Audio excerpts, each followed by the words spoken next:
台南基美美术馆头一届甲大英博物馆来合作，推出台湾历史规模上大场的烦恼文物特展，现场是拢总展出280件珍贵文物，要大家见证古埃及的历史。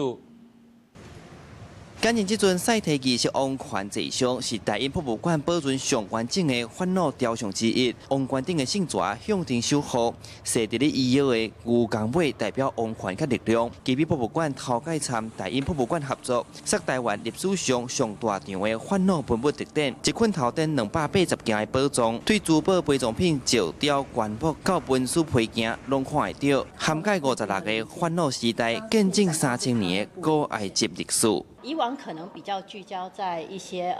墓葬文化，那我们这次的展览的主轴是以法老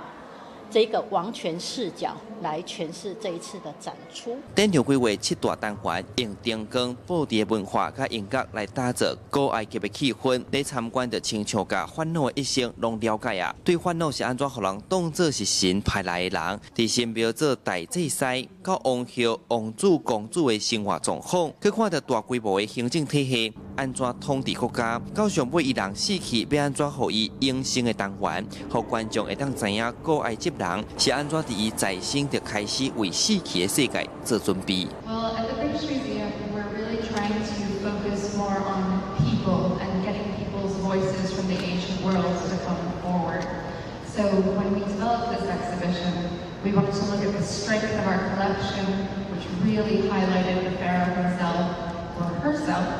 and get a chance to understand who the person was behind the double crown. 展览对1月2号开始，不过早着真侪人咧注意，10万张的新买票早着互抢了啊！官方按算，逐工参观的人会当有3000个。大英博物馆团队讲，对1753年创馆以来，一直想要甲世界文物的资产参大家分享。那基美博物馆嘛，希望透过展览，直咧欣赏古代文明的时阵，麦当思考权力、信用，甲咱即卖即个现代社会连接。记者邱台南采访报道。